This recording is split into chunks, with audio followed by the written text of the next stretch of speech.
Well, kids, welcome to another episode of Rimshots with Sean, brought to you by Barstools and Bandtalk here on the Rock Rage Radio Network. And I have a gentleman who it's 11 o'clock where he is right now.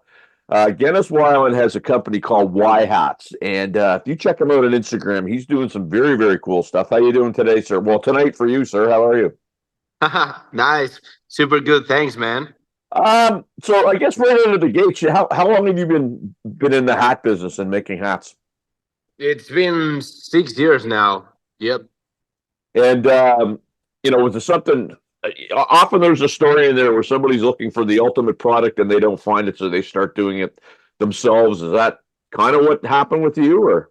Yeah, exactly. That was the story because, it's very hard here in Spain to get a hat like a proper hat to wear and also so expensive. So, yeah, 6 years ago, I was like trying to find something really good. So I was like, yeah, let's do it. Let's start it and try with a few materials and a few tools with actually like, no idea of how to do it. But yeah, man, then after trying and trying and after a few years I got the techniques and the proper product. So 6 years, and I mean, it's interesting. That's not that long. I mean, you and I both know time passes very, very quickly. So you started from scratch. You didn't know how to do these things. Where, was it a YouTube tutorial? Like, where did you find out No, how to make them? there's Where, no info on internet of how to make hats. So what I did is just try. I mean, it's like when someone are learning how to play guitar, for example, and they don't have teachers or they don't even search for videos. So what you do is just try a few different things till you find the right one or the one that you think it's the right one. so fair to say when you're first starting out, you wasted an awful lot of material kind of figuring out your craft, or I, I mean, that's the thing. It's an interesting point because from those fails, I created a style. Like painting them and then sanding and burning them. So that's how you also create a style.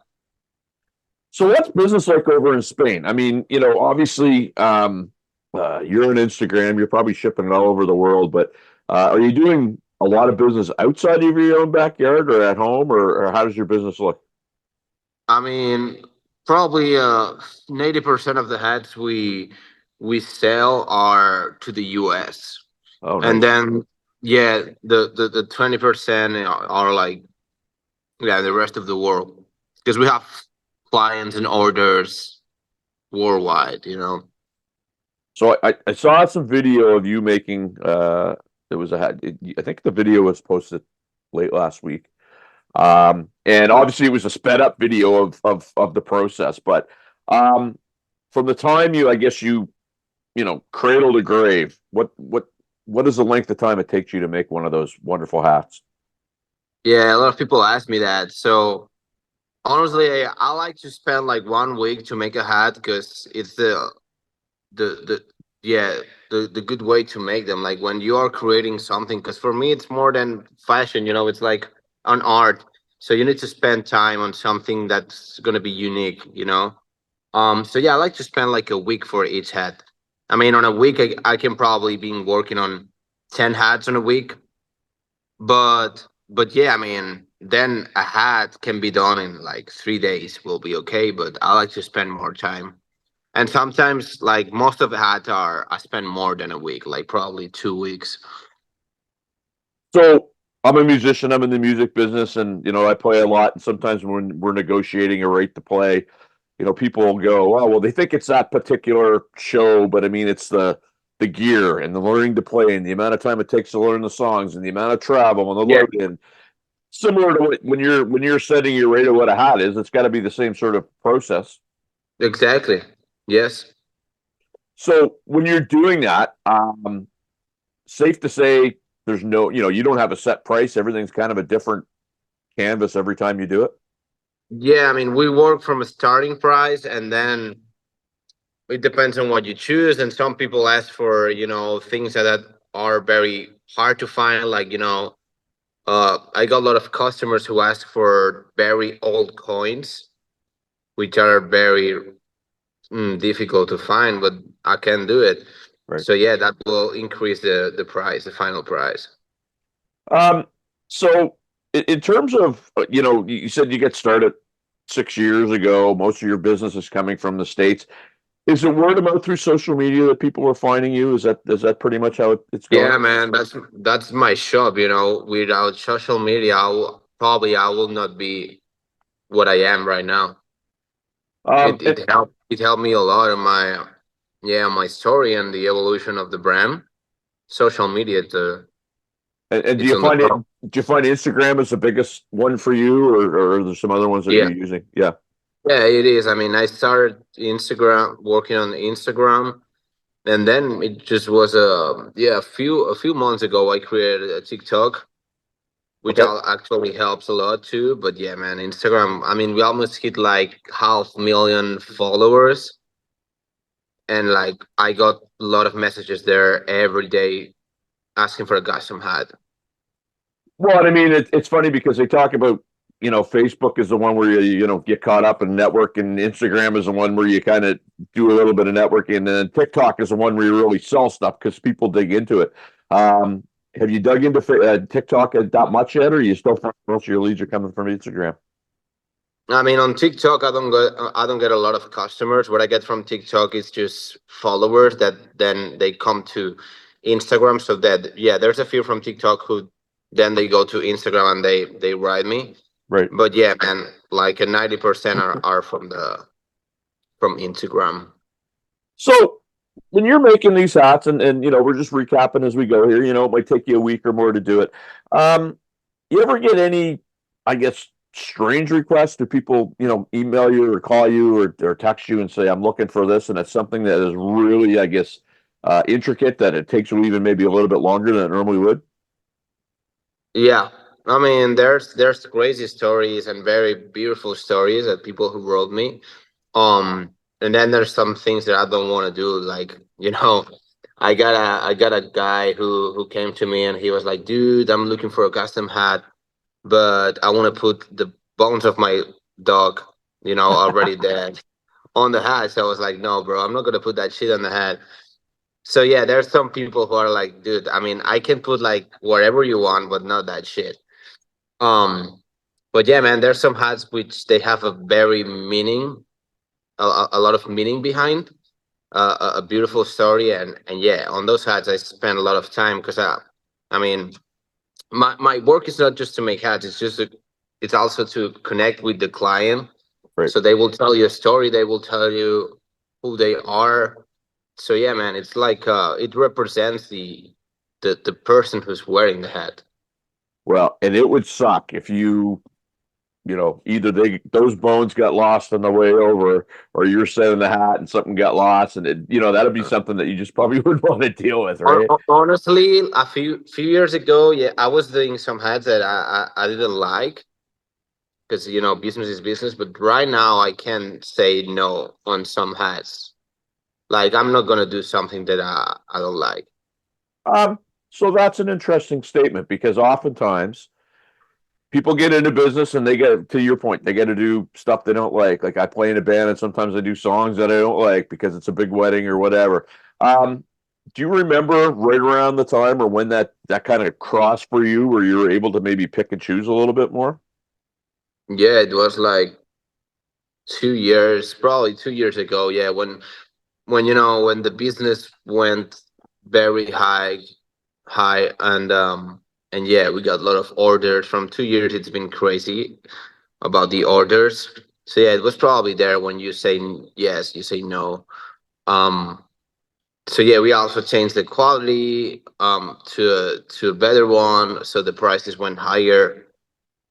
Yeah, it was like 2 years ago that made a difference. Um, I guess so. In 6 years, what are some of the standouts that you've done in terms of design and different sorts of things that this is one that's one of my flagship ones that I always want to talk about and reference. Do you have any of those? What do you mean? Well, just one of maybe the more memorable hats that you were asked to design over the years. Oh, I mean probably yeah. We made one for Tommy Lee, Yeah. and it's not just about the hat. It's just the about the story behind that hat because he started following me on Instagram, and then we start talking. And yeah, I made that hat, which is super cool, with a, I don't know if you saw it, with a bonsai on the top. So he was coming with Motley to play here in Spain, and he was like, "You guys have to come." And yeah, we meet there. We meet at the backstage, and man, I mean, we met Tommy, which is a wonderful person. So yeah, that probably was one of the best hats I ever made. But yeah, not just because of the hat, because all the story behind the hat. So it's like, for me, it's crazy, man, because from doing hats, I met people that I always wanted to meet. So it's crazy. Well, and I mean, I get what you're saying because I mean, through this podcast, I've met an awful lot of people that I grew up listening to, and Tommy Lee would be one of those. But I sometimes am hesitant to go. Who did you meet that's famous or do a hat for that's famous? Just because sometimes my experience has been most of the times they're awesome, right? They're great people to meet, and there's good stories. The odd time, small time, you meet an asshole or two. Has for the most part, is your experience if with those people, if you've had to do something for them, been good? Yeah. Yeah, Always, yeah.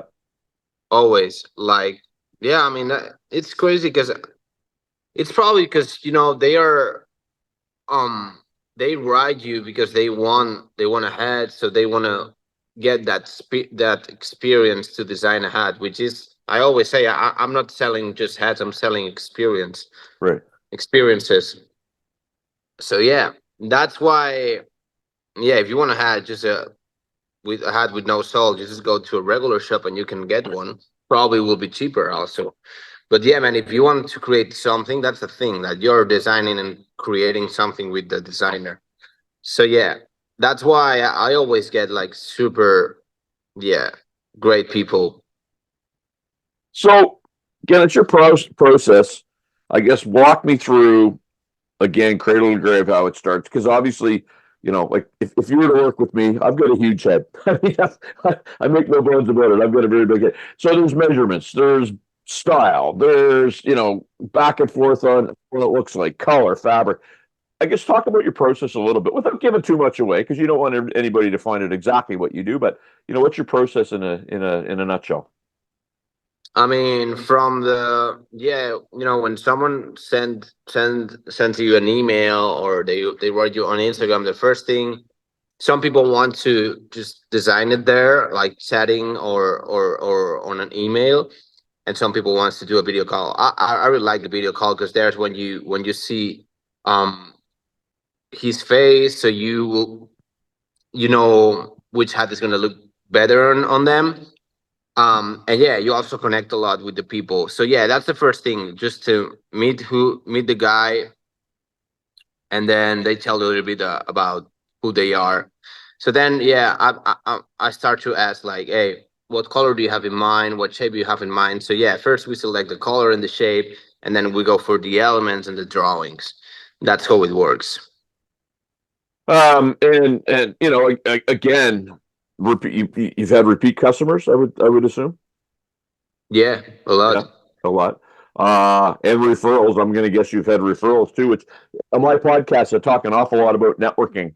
Where you meet somebody and you do a good job for them, and they refer you to somebody else, and and the next thing you know, it's almost like you don't have to go looking for people; they're coming to you.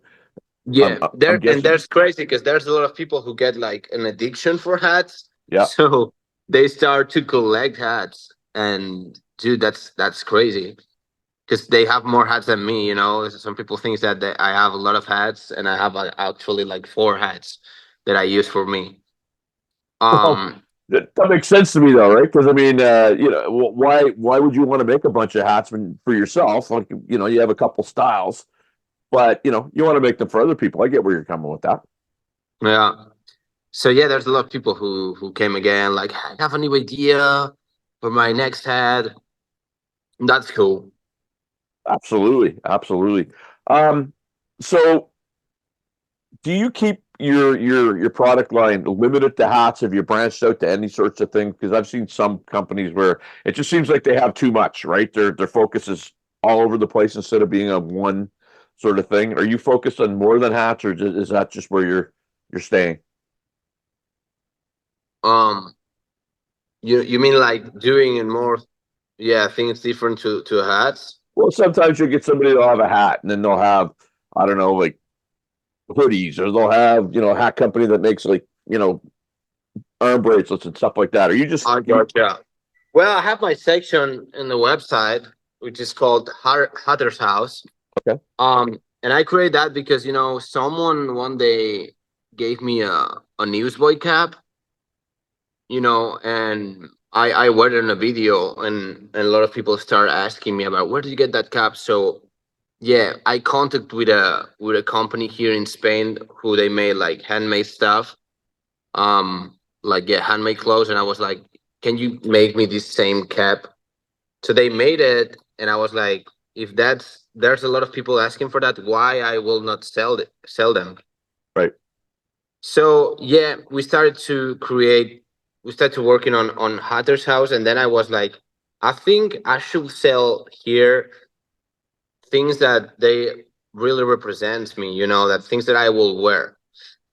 So yeah, we started with a few caps, like newsboy caps and flat caps, and yeah, last week we dropped a few T-shirts because also a lot of people were asking me about T-shirts. So yeah, I mean, I'm not planning to do a lot of stuff, but yeah, I will do stuff that really represents me. We are dropping soon a super cool ring as a hat. It's like a hat on a ring. It's super cool. But yeah, I mean, just things that I want to do. Well, and I mean, it is a natural progression, just because what you do kind of lends itself obviously to the music business, because a lot of musicians, like hats, and they like to dress up. Um, what other segments besides music? I mean, like, are you getting the accountants and doctors and lawyers that want the hats, or you get things like that as you're making them and getting asked to do more? You mean my clients? Yeah. Yeah, I mean, sometimes they ask me, hey, what's your client? Your most common client? I can tell that because there's a lot of different kind of people. Like as you said, yeah, I have doctors, I have teachers. I don't know, man, a lot of different kind of people. Well, and that's good, because I mean, the biggest thing in any business is trying to, Yeah, get your what I word can out there. tell you is that I have people from 25 years old to probably 60. That's my range. Well, it's not a bad range at all. So we're getting ready to wrap here. Genis, where can my viewers and listeners find out about you? Where do they find you? Where, if they want to contact you about a hat, where do they get a hold of you? The best will be on Instagram. Why hats? That's how we found you, my friend. And he's got some great videos on there of his process, and it's really cool. Go check him out and hit him up if you're looking for a hat. Sir, I want to thank you for doing this. Thanks, buddy. Was a And pleasure. I bet you we'll be in touch sooner rather than later. Right here on the Rock Rage Radio Network.